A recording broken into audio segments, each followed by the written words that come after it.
Salut tout le monde et bienvenue sur cette vidéo. Donc aujourd'hui, par rapport au SketchUp les bases, donc la playlist SketchUp les bases, nous allons voir l'outil qu'on appelle cercle.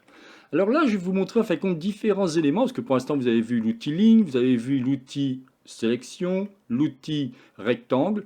Eh bien, si vous aviez un tout petit peu de connaissance au niveau de l'outil tiret poussé, vous pourriez faire cela sans aucun problème. C'est ce que j'aimerais vous montrer, c'est qu'en fin de compte, avec juste les outils que je vous ai expliqués, là vous avez par exemple une pergola, vous voyez que ce genre de choses, on pourrait le faire sans problème par rapport à ce que je vous ai montré. Vous voyez que c'est que des formes basiques. Vous avez soit des rectangles, soit des cubes. Et si je vous prends encore un autre exemple, ici vous avez un banc. Là c'est pareil, on peut faire ce genre de choses. Bon, ce qui va donc m'intéresser de vous montrer, c'est l'outil qu'on appelle cercle. Donc là je vais repartir sur une nouvelle feuille et on y va. Donc là je vais l'enlever, j'en ai pas besoin. Alors l'outil cercle, vous allez retrouver ici, s'appelle cercle, touche raccourci C. Quand vous cliquez une première fois, vous allez avoir en bas où c'est marqué côté 24. Alors ça c'est extrêmement intéressant, c'est que même avant de cliquer, vous allez avoir le côté. C'est-à-dire qu'ici vous allez pouvoir définir le nombre de côtés que vous souhaitez au niveau de votre cercle. Si je fais un premier clic et je fais ça, vous voyez qu'après je vais avoir une autre mesure qui va être mon rayon. Là je suis en mètres, mais bon c'est pas très grave. Ce que je veux vous dire c'est que on va pouvoir travailler comme ça. Si pour X raison vous souhaitez par exemple mettre ici 0,70, eh bien vous tapez 0,70 et je fais entrer. Vous voyez qu'automatiquement, il m'a bien pris en compte celui-ci. Vous pouvez bien entendu lâcher la souris, hein. Lorsque vous faites un clic, vous pouvez faire quelque chose comme ça et lâcher la souris. Il n'y a aucun problème. Il faut rarement, vous allez laisser votre doigt appuyer sur la souris. J'ai eu des fois des clients ou des clientes qui m'ont posé ces questions-là, donc je préfère vraiment insister là-dessus. Donc, ce qui est intéressant aussi, c'est que par rapport à l'outil cercle, quand vous venez ici, vous allez pouvoir définir au niveau de l'info sur l'entité, vous allez avoir ici le nombre de segments. Et bien entendu, ici, je peux modifier mon segment. Par exemple, si je veux mettre 8, et je vais avoir une forme comme ça. Ça, c'est vraiment sympa. C'est que de suite, en ayant ça, vous allez pouvoir vraiment faire des trucs, des formes complètement spécifiques. Il faut savoir qu'avec l'outil cercle, vous allez pouvoir faire au minimum un triangle et après vous allez pouvoir faire un cercle de très bonne qualité, c'est-à-dire qu'avec que des petits segments, puisque SketchUp ne va fonctionner que par des segments. Autre chose aussi, vous pouvez voir ici que j'ai une circonférence de 4,40. Si je veux marquer, alors plutôt au niveau de mon rayon, pardon, si je veux marquer par exemple 0,50, je peux encore le modifier.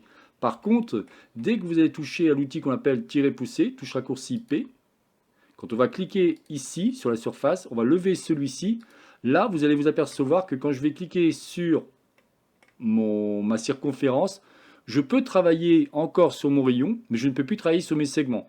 Je ne sais pas si vous voyez la différence. On a une espèce je vous l'entoure en rouge, on a un curseur qui vous dit que vous pouvez encore mettre une valeur. Par exemple, je peux mettre ici 0,80.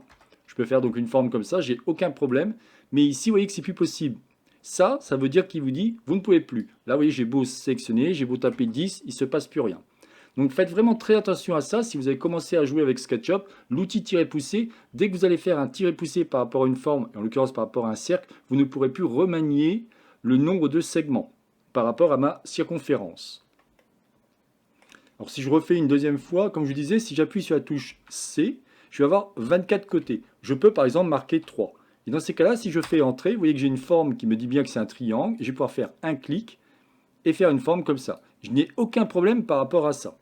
Bien entendu, ce qui va être génial, c'est qu'avec l'outil ligne, l'outil rectangle, et ainsi de suite, vous allez pouvoir faire des formes différentes. Par exemple, si je viens ici, je vais faire un premier clic, un deuxième clic, vous voyez, je peux faire une forme comme ça. Après, je pourrais prendre par exemple ma gomme, venir effacer celui-ci et celui-ci. Et à ce coup, j'ai une forme comme ça.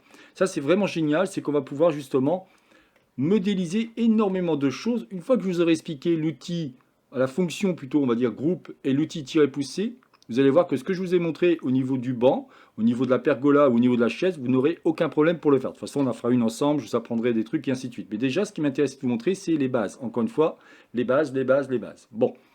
Dernière chose importante par rapport à l'outil cercle, quand je viens dans SketchUp Free ou SketchUp Go, hop, voilà encore autre chose que vous pouvez faire. Par contre, on n'a pas encore vu l'outil arc de cercle, donc là, c'est un petit peu plus compliqué.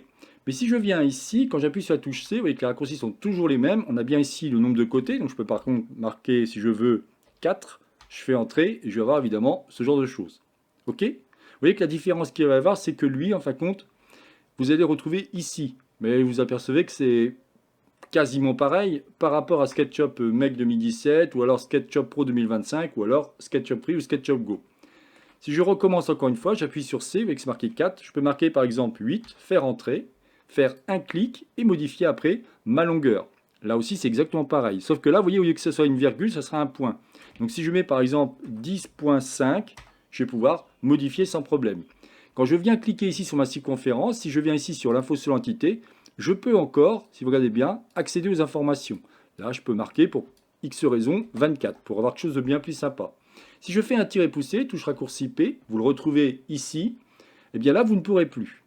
Ah oui, pardon, chose très importante, normalement, vous n'allez pas le retrouver dans cette liste. Il faudra cliquer sur les 3 petits points et vous allez le retrouver ici. Ça dépend en fin de compte à chaque fois les outils que vous avez utilisés. Comme j'ai pu vous expliquer, dans le cas de SketchUp Free ou SketchUp Go, les 2 derniers outils apparaissent toujours ici.